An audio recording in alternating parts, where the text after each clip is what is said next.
Hoi, ik ben Tom Nassing, beursbox.nl.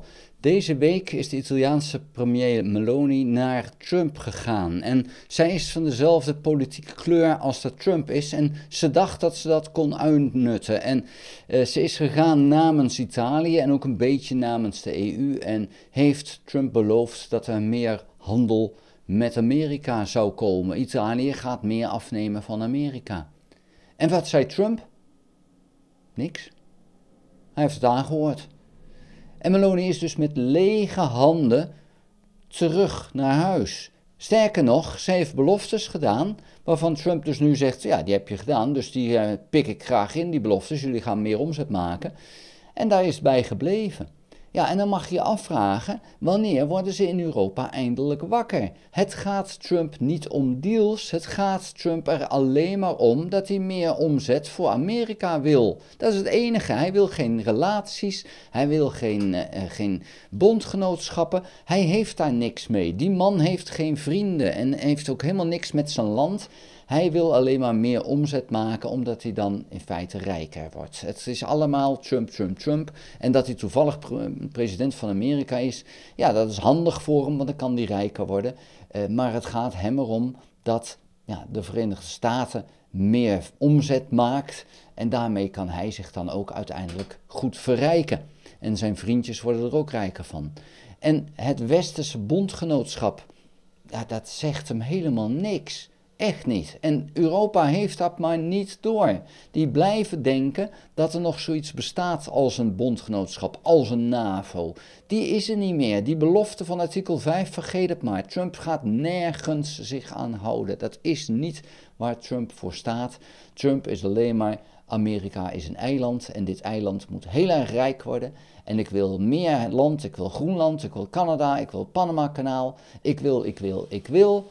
En verder helemaal niks. Hij geeft niks, hij is niet vriendelijk, hij heeft geen vriendschappen, hij heeft geen bondgenootschappen. Dat is Trump dus helemaal niet. En ja, ik vrees dat Europa gewoon niet wakker wordt. En daarom wil Trump zo graag met Rusland iets doen, want Rusland ligt nu bijna op zijn gat. En dan kan de Verenigde Staten heel goedkoop aan grondstoffen komen. Dat is een deal die de Verenigde Staten, die Trump nu wil maken. Niet omdat Rusland stout is of goed is. Nee hoor, het maakt hem helemaal niks uit wat Rusland is. Of ze nou oorlogsmisdadigers zijn of niet, dat boeit hem niet. Dat heeft hij met zijn eigen bevolking ook niet. Zijn eigen medewerkers, of ze nou mensen verkracht hebben of opgelicht hebben. Dat boeit hem echt helemaal niet als je maar voor mij werkt. En als je maar gewoon doet wat ik zeg, wat je moet doen. Nou, en hij denkt dus dat hij met Rusland dat ook kan doen, omdat Rusland er gewoon heel zwak voor staat op dit moment. En dringend behoefte heeft aan geld. En ja, wie heeft er het meeste geld in de wereld? Dat zeggen we, denken we, dat dat de Verenigde Staten is. Die hebben ook de meeste schulden, dus je mag je het afvragen of dat wel klopt. Maar goed, ze doen net alsof ze nog heel rijk zijn. Ja, daar gaat helemaal de verkeerde kant op. Dat betekent dus ook, ook voor de oorlog in Oekraïne, dat we geen rekening meer moeten houden met een Amerika wat komt helpen. Dat is gewoon niet het geval. De Verenigde Staten wil van die oorlog af, omdat die oorlog in de weg staat richting een deal met Rusland. Dat is de enige reden. Als wat er ook voor deal komt, als er maar een deal komt, en Oekraïne moet zoveel mogelijk inleveren, dat boeit helemaal niks. Hoe mooier het voor Rusland is, hoe beter het voor de Verenigde Staten is, kunnen ze een grotere deal maken. Dus ja, hoe vervelend dit ook is, het is nu eenmaal de realiteit. En daar hebben we nog een kleine 4 jaar mee te leven. En ja, in feite een lange 1,5 jaar, want dan komen de tussentijdse verkiezingen.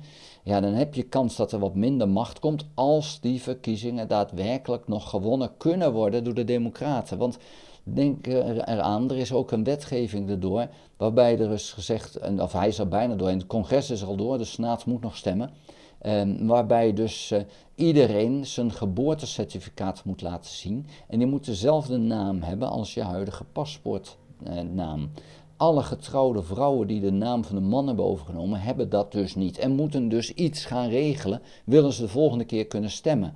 Nou, dat betekent dus dat heel veel vrouwen dat niet gaan doen, of niet op tijd gaan doen, en dus niet kunnen gaan stemmen. En ja, vrouwen zijn nog iets sneller geneigd voor de Democraten te stemmen als mannen. Dus ja, het is niet zo gek dat de Republikeinen dit erin hebben doorgevoerd. En je moet ook, als je gaat stemmen, een paspoort hebben. 162 miljoen Amerikanen hebben geen paspoort, want die zijn nog nooit buiten de Verenigde Staten geweest. Dan heb je dus geen paspoort nodig.